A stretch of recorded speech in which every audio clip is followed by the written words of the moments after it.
Dawn came slow over Silverbrush Creek, the kind of dawn that moved like a wounded animal. Quiet, dragging, pale around the edges. Frost clung to the pines like thin shards of glass, and the world seemed to hold its breath in the moment before the sun's first trembling reached spilled gold across the ravine. I remember the hush of it, the way even the birds refused to stir, as though they sensed the sorrow waiting in the cold. It was on such a morning that Cole Braddock rode out alone, his silhouette rising and falling with the land like a story too heavy for a man to carry. Cole was the sort of cowboy you didn't approach unless you had to, broad-shouldered, quiet to the bone, a man whose grief had carved itself into the lines of his face. Folks in town said he'd been different ever since the young woman he meant to marry died 3 winters back. Married to his silence, Martha Dunn liked to whisper across the counter of her general store, her voice sharp enough to split wood. But Cole never answered her or anyone else. He simply tipped his hat and walked away like a man made of shadow and worn leather. The day before, he had stood in that same store, listening as Martha rustled through her stack of letters and ledgers. "Your mail-order bride didn't come," she'd said loudly enough for everyone to hear, raising her brows with the satisfaction of someone who enjoyed the unraveling of other people's hope. Should have known better. Those foreign matches never end well. Cole took the words without flinching, though he felt the sting. He had sent money. He had arranged the papers. A young Chinese woman named Mei Lian was supposed to arrive by wagon from the east route at dusk. But night had swallowed the town whole, and no wagon ever appeared. Cole stepped outside, boots crunching over thin ice, and for the first time in months he felt something like shame. People watched him with sideways glances, muttering that he'd been fooled, that loneliness made a man blind. He ignored them and headed for his horse, but something tugged at him, a feeling colder than the wind. Wagons didn't simply vanish. Roads didn't betray travelers without leaving traces. And the sky at dusk last night had carried a bruise-purple warning of trouble. Now, in the slow rise of morning, Cole guided his horse toward the outskirts where the road narrowed between pines. The earth bore signs of a wagon's passing, wheel ruts half filled with snow, a crate splintered with scattered along the path. He dismounted and crouched, tracing a broken branch. Wolves had circled here. Something had gone very wrong. Following the trail, he moved deeper into the ravine where the land dipped into a hollow of silence. Then he saw it, the wagon lying on its side like a wounded beast, the canvas torn open, personal belongings spilled across the ground. A silk ribbon, red as a cut finger, fluttered from a snapped spoke. He didn't know how he recognized it as hers. He simply did. The cold wind carried the faintest scent of smoke, though nothing burned. Cole stepped slowly, carefully, scanning the brush. "Hello," he called, voice low enough not to stir predators yet loud enough to reach a frightened traveler. No answer. Only the whisper of branches bending under frost. Then he saw a small handprint in the snow, fingers tremblingly etched, like someone had crawled. His breath misted sharply. He followed the prints, heart thudding, the world narrowing to the fragile trail ahead. A few yards away, beneath the half-fallen bough of a pine, something moved, barely. It was her. Mei Lian lay curled in the snow, her clothes torn, her dark hair matted with ice, her skin pale as the winter around her. She looked impossibly small, as if the land itself had tried to swallow her. Cole dropped to his knees beside her, the cold biting through denim and leather. "Ma'am," he whispered, gentling his voice though panic clawed at him. Her eyelids fluttered, revealing frightened, faraway eyes. She tried to speak, but only a thin sound escaped her lips, raw, foreign, filled with fear. Cole didn't understand the word, but he understood its meaning. "Don't leave me." He eased his arms beneath her, lifting her carefully, feeling how light she was, how close to slipping away. Her head fell limp against his shoulder. The world blurred for a moment, not from the cold, but from something deeper, something aching. A stranger she was, yet in that instant she felt like a responsibility he had carried long before this day without knowing her name. Cole settled her carefully on his horse, climbing up behind and steadying her against him. Her breath was faint, brushing his collar like a fragile apology. As they rose toward the ridge, a wolf's distant cry echoed through the trees, reminding him how narrow the line between life and loss could be out here. Snowflakes drifted lazily from a sky that had grown heavier, whispering warnings of more cold to come. Halfway up the ridge, May stirred. Her fingers, cold and trembling, clutched the fabric of his coat. She whispered again, a single word he didn't recognize, soft as a dying ember. But the way she said it, full of longing, fear, and a desperate hope, struck him with a force he couldn't name. He tightened his hold just enough so she would know she wasn't falling. Not now, not again. She exhaled in relief, her body settling as though she had surrendered her life into his hands. When the cabin finally came into view, small and lonely against the endless spread of white hills, Cole felt a shift inside him. Not loud, not sharp, but subtle as the first crack in ice before thaw. He had ridden out searching for a wagon. Instead, he had found a woman clinging to the last thread of her life. And though he didn't yet understand what it meant, something told him that rescuing her was only the beginning. As he carried May through his cabin door, her eyes fluttered again, catching the glow of the firelight. She looked at him, truly looked, and whispered a breath of sound that made him pause in the threshold. This time, he recognized the meaning in her voice. It was fear, and trust, and something else, something that would change everything. The cabin was warm in the way forgotten places sometimes are, quietly, shyly, as though uncertain of the life returning to it. The fire crackled low, sending a soft amber glow over the rough-hewn walls, and Mei Lian lay beneath quilts that smelled faintly of pine and smoke.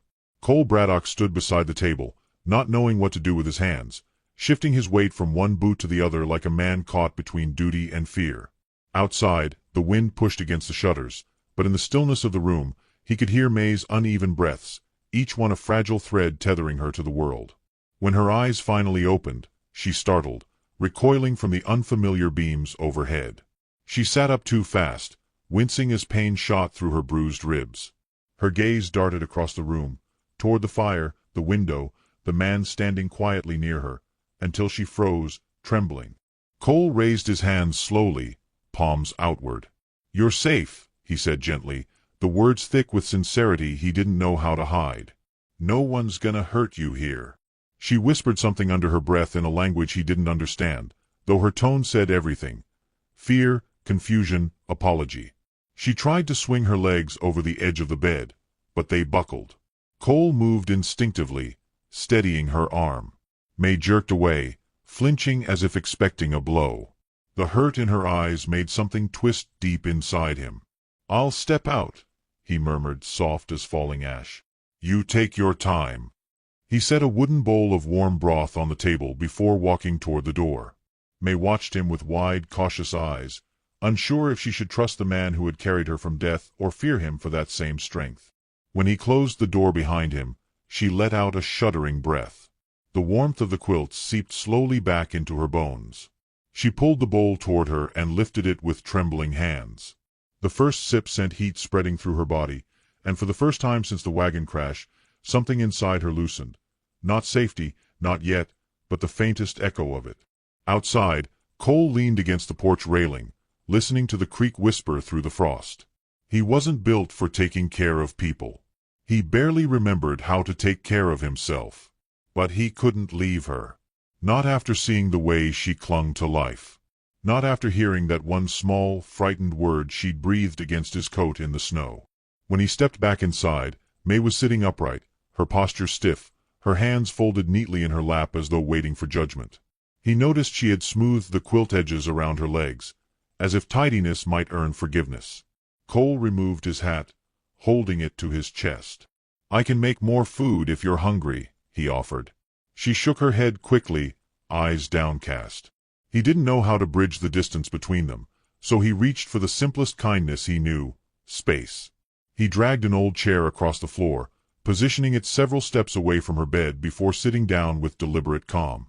May glanced at him from beneath lowered lashes, surprise flickering briefly in her gaze. She had expected him to loom over her.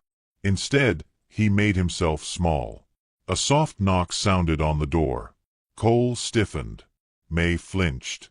When he opened it, Jonas Pike stood there, hat low over his brow, boots muddy from the early thaw. Jonas's gaze slipped past Cole, landing on the fragile figure in the bed.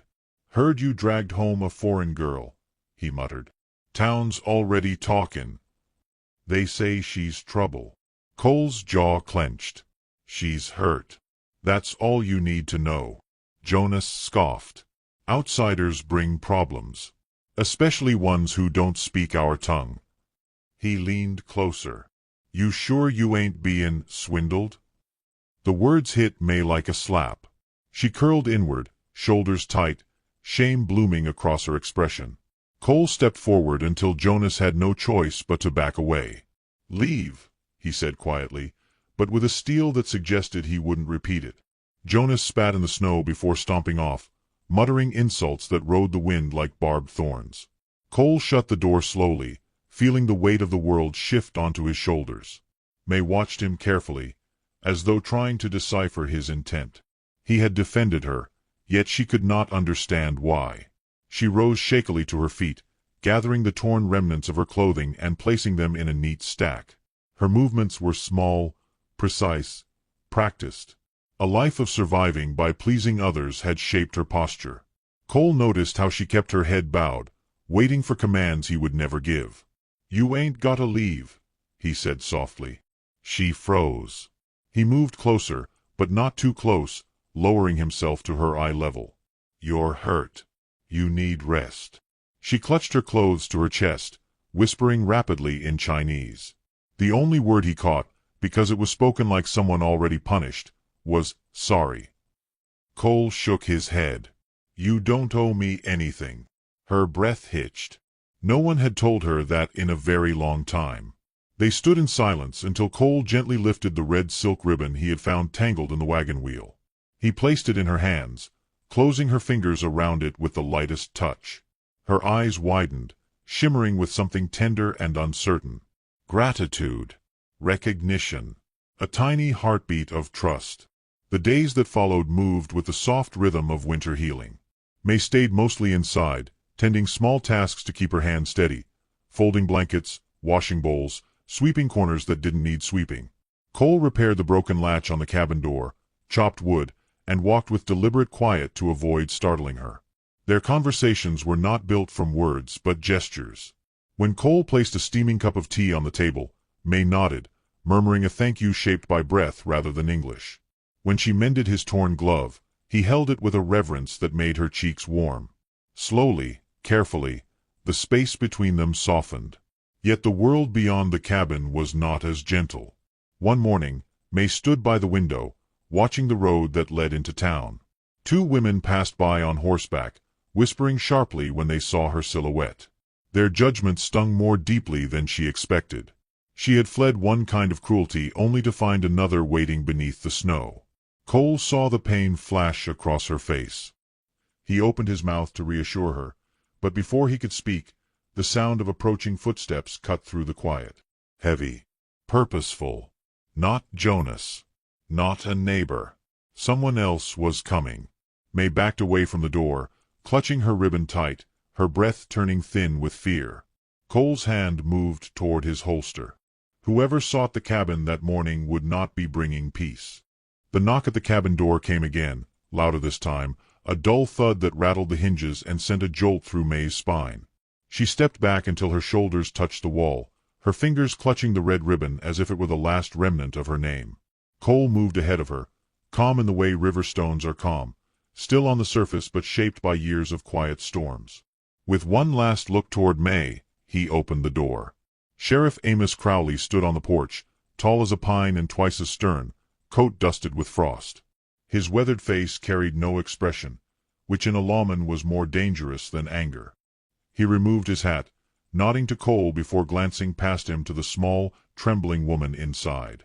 "Heard there was trouble on the East Trail," he said, voice low as distant thunder. "Wagon turned over. Belongings scattered. One survivor taken in." Cole's grip tightened on the doorknob. "She's hurt," he said simply. Crowley stepped forward, boots thumping against wood. "Mind if I come in? Just need to ask a few questions. Folks in town are already stirring up stories." Cole hesitated, then stepped aside.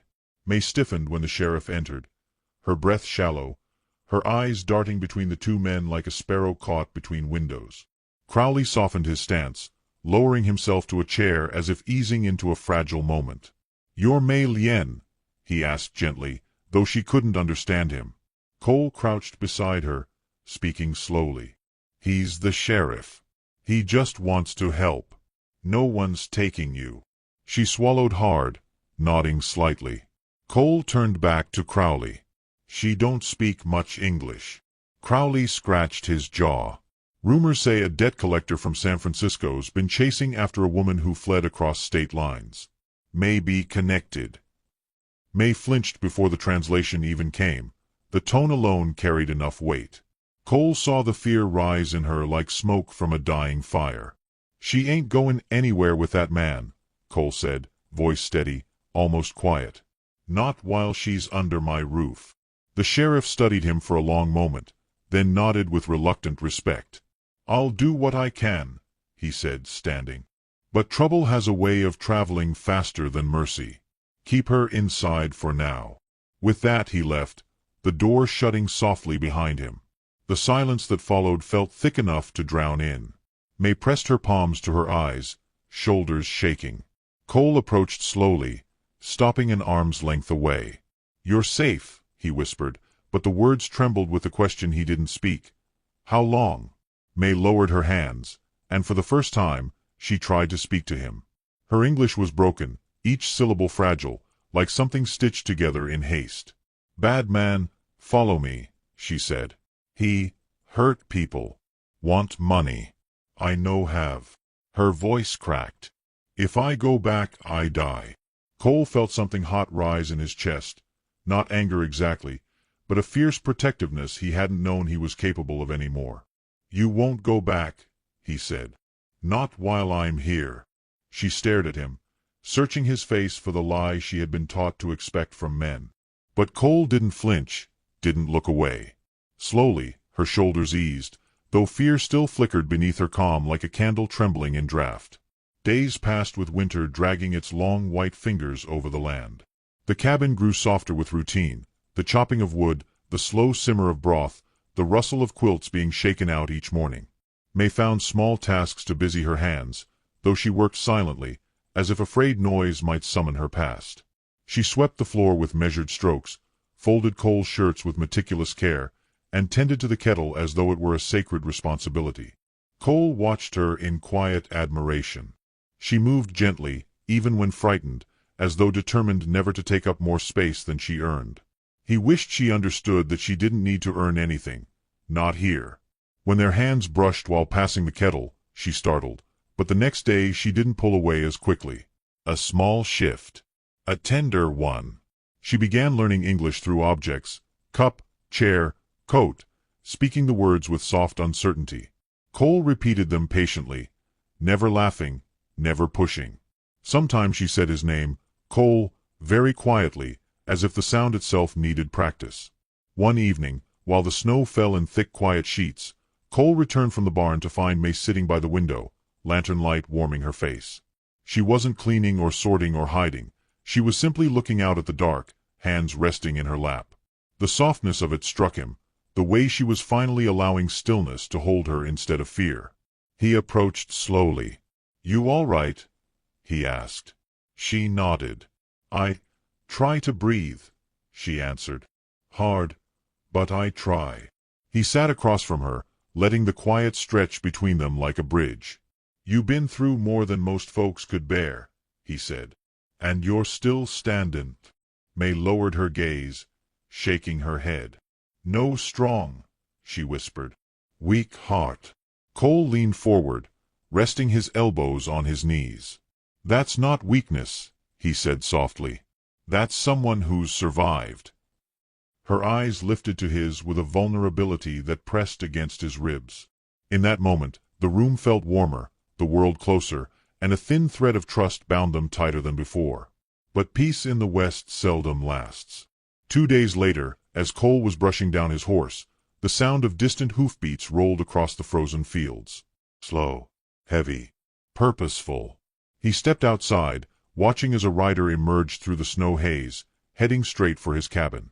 May stood in the doorway, her face drained of color at the sight of the dark-coated stranger approaching.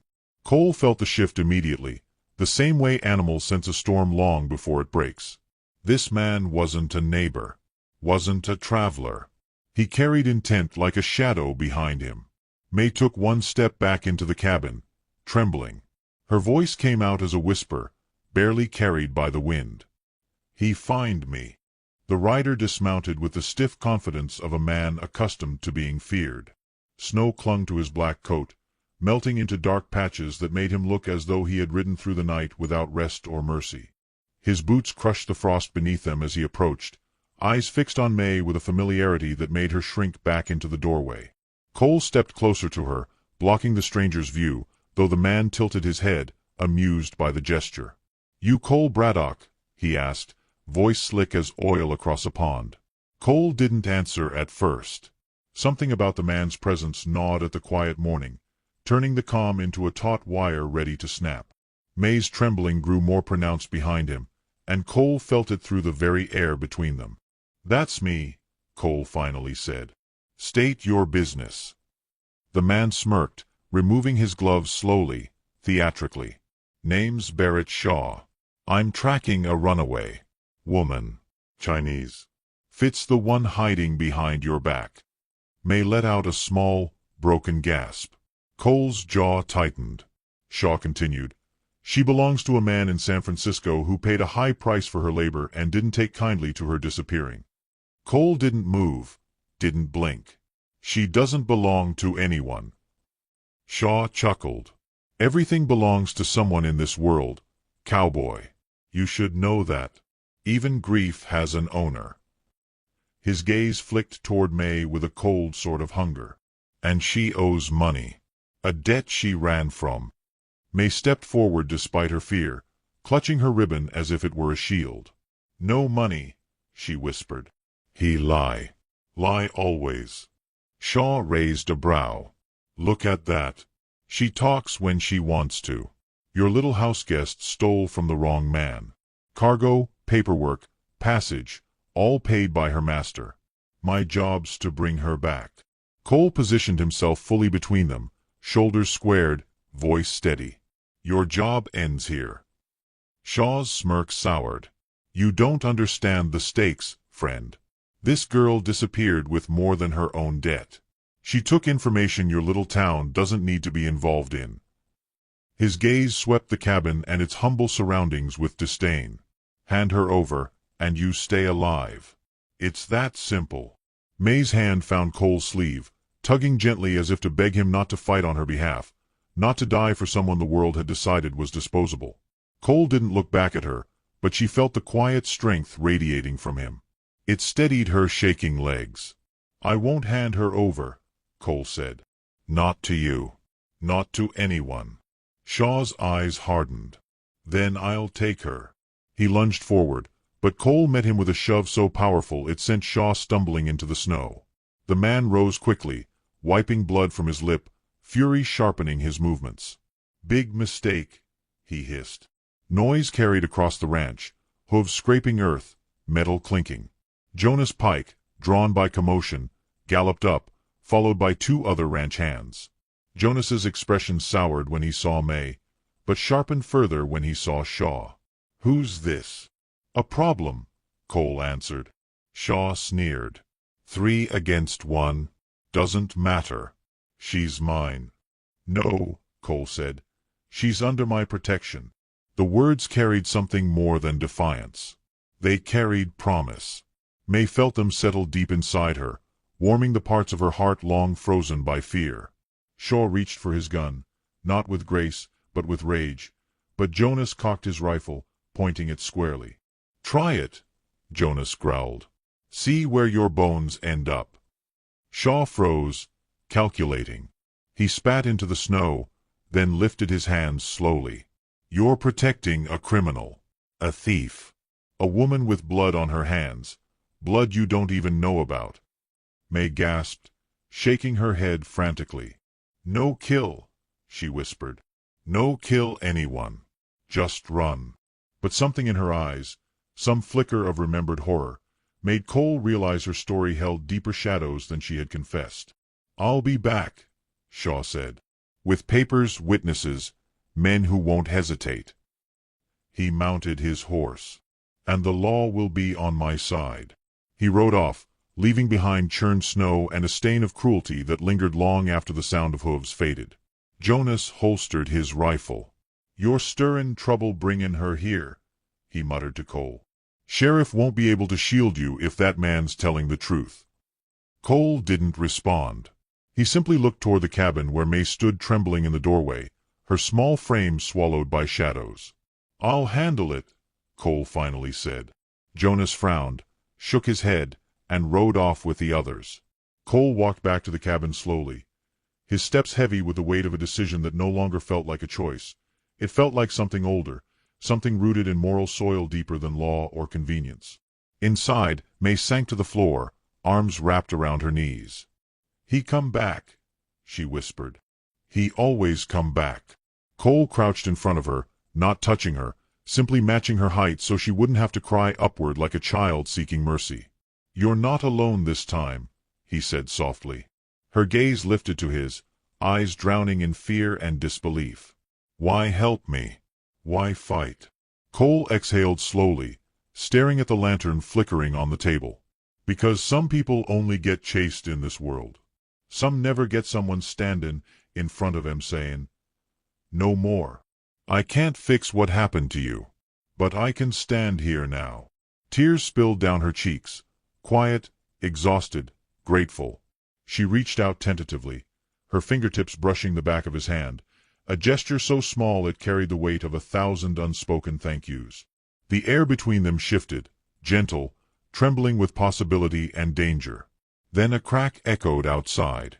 Not a twig, not a branch. A gunshot. Cole grabbed May, pulling her behind the table as the window shattered, cold wind rushing in with a scream of glass. Snowflakes swirled through the cabin like startled ghosts. Another shot followed, embedding into the wall inches from where May had been kneeling. Cole's heart thundered. Someone hadn't waited for Shaw's return. Someone had come to finish the job early. And they were already at the door. The door shuddered under the force of a boot, dust sifting from the hinges like breath from a dying animal. May clung to Cole's shirt as he positioned himself between her and the coming violence. The cabin, once a refuge of quiet warmth, felt suddenly too small, too fragile to contain the danger pressing against its walls. Another kick rattled the door, and a harsh voice growled from outside. "Braddock, open up, or I'll tear this place down with you in it." Cole motioned at May to crawl toward the back corner where a heavy wooden trunk could shield her. She obeyed, trembling but silent. He grabbed the rifle leaning by the hearth, checking the chamber with practiced calm. The old soul of winter seemed to watch through the shattered window, the wind howling as though warning them both of what was about to unfold. The door splintered inward, and a man barged through, the same Barrett Shaw, though the fury in his eyes had grown feral. Snow clung to his boots, melting into dark patches on the floor. Behind him stood two others, broad-shouldered men with hungry smiles and guns already drawn. Shaw grinned when he spotted Cole. "Told you I'd be back. Sheriff warned me not to push things, but law never stopped men like me." Cole lifted the rifle. "This is your last chance to walk away." Shaw chuckled, stepping closer. "You think I fear you? You don't know what she's worth." His gaze swept the room like a snake slithering through brush. "Where's the girl?" Cole steadied his breath. "She's under my protection." "Then you'll die with her." Shaw fired first. The blast shook the cabin, sending sparks from the hearth into the air. Cole dove behind the table, returning a shot that grazed one of Shaw's men, knocking him against the doorframe.